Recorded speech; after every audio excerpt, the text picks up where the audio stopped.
Bonjour, c'est Gilles sur boursicoté.com. Voici l'analyse technique du CAC 40 pour cette journée du jeudi 9 octobre 2014. Et c'est finalement la baisse qui l'emporte. Et à ce sujet, je voulais m'excuser pour une petite erreur qui s'est glissée dans la vidéo hier. Effectivement, je vous annonçais des premières statistiques positives. Je m'étais trompé tout simplement dans la lecture des premiers chiffres, les achats et les ventes étant symbolisés par des 0 et des 1. Je ne devais pas avoir les yeux en face des trous. Tout ça a été rectifié donc sur les statistiques qui sont parues sur l'analyse écrite, où c'était bien donc inscrit à la vente. J'espère que personne n'a été pris en défaut par cette erreur annoncée donc hier dans la vidéo. Donc revenons à nos moutons. Effectivement, malgré donc un discours de Madame Yellen plutôt bien accueilli par les marchés, qui avait provoqué une phase de hausse peu après 20 heures, eh bien les cours ont ouvert donc sur un gap sur le plus haut du jour, puisqu'on a ouvert à 4222,98 points, pour finalement redescendre, donc une séance, je dirais, unidirectionnelle à la baisse, avec donc eh bien encore une fois une forte baisse des marchés, avec un nouveau plus bas, donc plus bas à 4123,18. J'annonçais un objectif pour aujourd'hui à 4124 points dans mon analyse intraday, avec une possibilité d'extension sur 4109. Donc les 4124 points ont bien été atteints en séance, puisqu'on a été sur un plus bas à 4123,18. Par contre, les 4109 ont effectivement été atteints, mais après la clôture, que ce soit sur les futurs ou sur les contrats CFD Cash. En général, ces cotations sont confirmées sur l'indice lui-même, mais au cas où si ça ne l'était pas, eh bien on pourra dire que l'objectif a été partiellement atteint, donc cette cotation a été atteinte entre 18 et 19 heures. Pour ce qui est donc de l'évolution de cet indice cash, eh ben on a une poursuite du mouvement baissier. Le petit soubresaut qui avait commencé à apparaître hier soir n'a pas tenu. Tout s'est effondré dans la journée, et donc on a ici une séance qui persiste dans le mouvement baissier, avec donc cette forte excès. Du point de vue de la configuration, on est toujours dans la même configuration, avec ici donc une poursuite du mouvement sur le RSI et sur le stochastique qui était déjà donc en zone de survente. Le stochastique donc demeure. Du point de vue du MACD, on reste ici sur une dynamique baissière, et les volumes continuent à s'inscrire donc sur une zone supérieure à la moyenne. On vient même remettre une petite couche supplémentaire par rapport à ce que nous avions hier. Cette baisse est tout à fait cohérente, puisque si on regarde en ce qui concerne donc les volumes par rapport notamment à la volatilité, on avait bien ici une volatilité. On a une baisse de la volatilité hier avec une baisse des volumes, donc il y a une certaine logique là-dedans. Et là aujourd'hui on a une hausse des volumes qui s'assortit d'une grosse hausse de la volatilité, puisqu'en volatilité on est à 2,4% de volatilité intraday, ce qui est assez énorme. Ça faisait longtemps qu'on n'avait pas eu une telle volatilité, c'était sur cette bougie ici du 2 octobre. Donc on persiste ici sur le mouvement.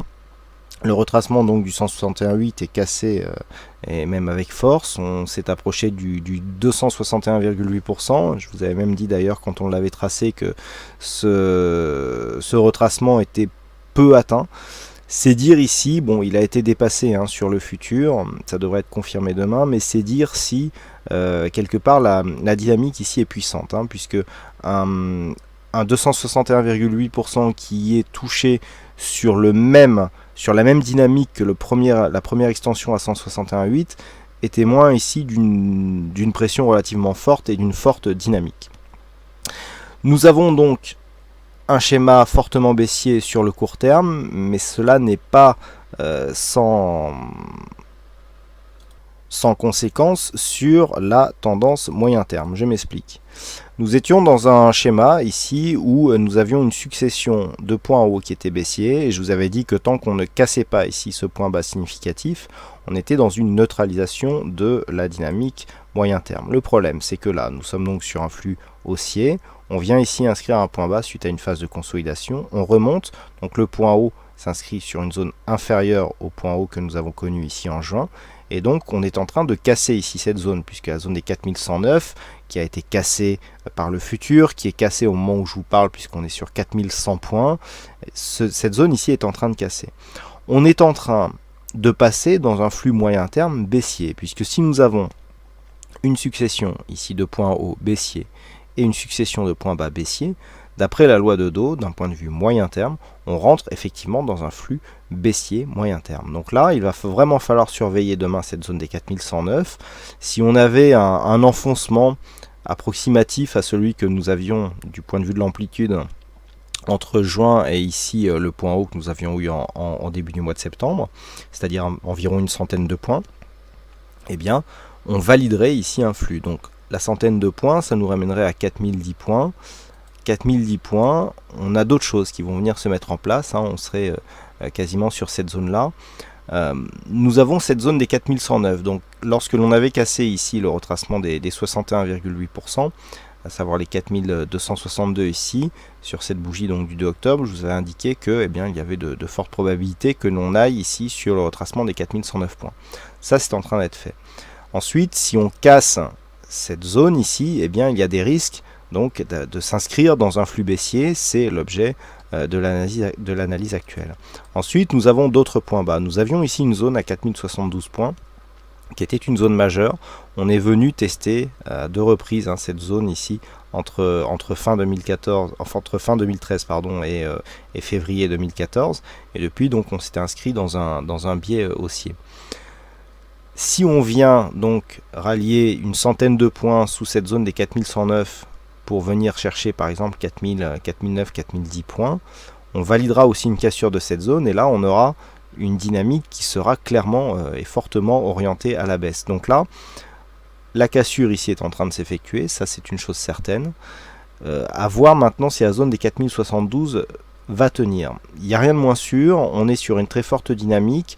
Du point de vue de la configuration, je ne suis pas revenu là-dessus, il n'y a pas un état de survente assez fort pour justifier à lui seul un rebond technique. Il y a d'autres éléments, mais par rapport ici aux oscillateurs, on n'a pas assez de conviction pour pouvoir donner ici un retournement.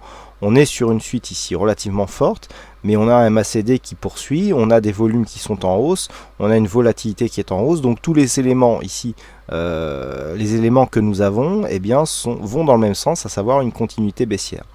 Donc les points qu'il faudra surveiller demain, eh bien, c'est cette zone. Alors première chose ici, cette zone des 4109 points, alors on est à 4109,9, donc autant dire 4110 points. Cette zone des 4110 points, si elle est cassée avec force, on a effectivement une réorientation de la tendance moyen terme. On était neutre sur la tendance moyen terme, suivant l'enfoncement que nous aurons, parce que si on l'enfonce juste d'une dizaine de points, autant dire que d'un point de vue moyen terme, on sera sur la même zone. Si on enfonce cette zone avec force, si on va par exemple tester les 4000 points, eh bien nous aurons la validation d'une nouvelle tendance moyen terme qui sera orientée à la baisse. Alors après, plus on va baisser sur cette phase, plus la dynamique baissière de cette tendance moyen terme sera forte. Pour l'instant, on va dire que si on vient juste se retourner sur 4100 points, on n'aura pas encore une trop grosse phase de baisse. Mais on le sait, les phases de baisse sont toujours plus dynamiques que les phases de hausse. Nous étions ici, je ne sais pas si vous vous rappelez, mais quand on était sur cette phase, on avait des phases de baisse de volatilité. Je vous disais attention, lorsque l'on a des baisses de volatilité, comme ce que nous avons là, lorsque nous avons des volatilités qui sont inférieures à 1%, comme c'était le cas ici en juin-juillet de cette année, en général, les sorties se font sur des retournements baissiers qui impliquent des tendances relativement fortes. C'est tout à fait ce que nous sommes en train de vivre actuellement. On a eu ici une baisse de la volatilité qui est descendue largement sous les 1%, je parle de volatilité intraday, et là on est en train d'augmenter la volatilité sur une phase de baisse. Ça, ce sont des éléments long terme qu'il faut prendre en compte, que l'on arrive à intégrer avec une certaine expérience sur les marchés. C'est pas la première fois que je rencontre ce genre de configuration, et force est de constater que ça donne finalement les mêmes résultats. De toute façon, il y a beaucoup de répétitions dans les phases boursières, c'est ce qui justifie un petit peu le travail qu'on peut avoir sur les systèmes de trading automatique. Donc là, il faut surveiller donc cette zone des 4110 points, 4072. Si on enfonce ces deux zones, là on a vraiment un gros enfoncement, grosse dynamique baissière, tant court terme que moyen terme. Par contre, effectivement, on commence à avoir ici quelque chose qui est relativement fort. On est parti ici d'une zone à 4415 points, on est à 4140, on arrive à 4110-115, on a perdu 300 points en quelques jours. Ça commence quand même à faire beaucoup. Il faudra s'attendre au premier élément ici de stabilisation, à avoir un rebond technique. Mais ce signal pour l'instant n'est pas présent. On ne peut pas pour l'instant valider un rebond technique. Je verrai ce que donnent les statistiques. A priori, on s'achemine vers une statistique plutôt haussière, qui n'est pas très forte. Au moment où je vous parle, on est aux alentours entre 55 et 60%. Mais après, à voir du point de vue donc du taux de réussite ce que ça donne. Nous sommes donc là sur une dynamique très forte. On attend donc des signaux avant de jouer un retournement. Il est évident que sur des zones de support comme ça, il est difficile, et sachant que la tendance est déjà forte, il est difficile de se placer à la baisse sur ce genre de mouvement. Hier, j'indiquais à un membre du chat que sur ces phases baissières, il fallait attendre des rebonds pour se placer à la baisse. Tout à fait ce qu'on a eu ce matin, le rebond technique donc, que j'avais quantifié à 38,2%. Comme je l'ai dit dans mon sentiment du matin, on restait dans une phase baissière, et tant qu'on n'avait pas ici la validation d'une cassure haussière qui venait au-delà des 4250 points, eh bien il n'y avait pas de retournement à jouer. Tout à fait ce qu'on a eu un petit rebond technique, on est venu valider un retracement sur une tendance court terme à 38,2%. Paf, on continue ici sur une phase d'accélération. Donc là on continue donc à jouer le mouvement, on attend une phase de stabilisation pour éventuellement jouer un rebond technique si la configuration s'y prête. Mais donc actuellement, la tendance reste orientée à la baisse, on valide donc un retracement total sur le retracement de Fibonacci donc à 100%, et donc on surveille donc les zones des 4110 points et 4072 points, sachant que si ces zones sont enfoncées, eh bien les signaux seront fortement baissiers tant sur le court terme que sur le moyen terme. Voilà ce que l'on peut dire donc sur cette analyse technique du CAC 40. Alors aujourd'hui donc il y avait un fixing, c'est Bono qui gagne sur cette session, donc bravo à toi Bono. Et puis donc comme je vous le disais, au niveau des statistiques, donc là ça s'est affiné depuis que je fais cette analyse, on a des chiffres définitifs. Alors effectivement on est à 59%. Pour la prochaine séance, on est relativement faible au niveau des occurrences, donc encore une fois ce sera des chiffres qui seront à prendre avec des pincettes. A priori on est parti pour avoir des résultats relativement intéressants et relativement bien orientés en termes de probabilité, par contre avec un nombre d'occurrences relativement faible. Donc attention sur ce genre de signal, surtout en période de forte volatilité. Je rappelle qu'en période de forte volatilité, on éloigne ses stops et donc on abaisse son exposition. Voilà donc ce que je peux dire sur cette analyse technique du CAC 40. Donc il ne me reste plus qu'à vous souhaiter à toutes et à tous une bonne soirée malgré tout. Bonne chance dans vos prochains trades, et donc on se retrouve dès demain pour d'autres analyses techniques sur le site boursicoté.com. Bonne soirée à tous.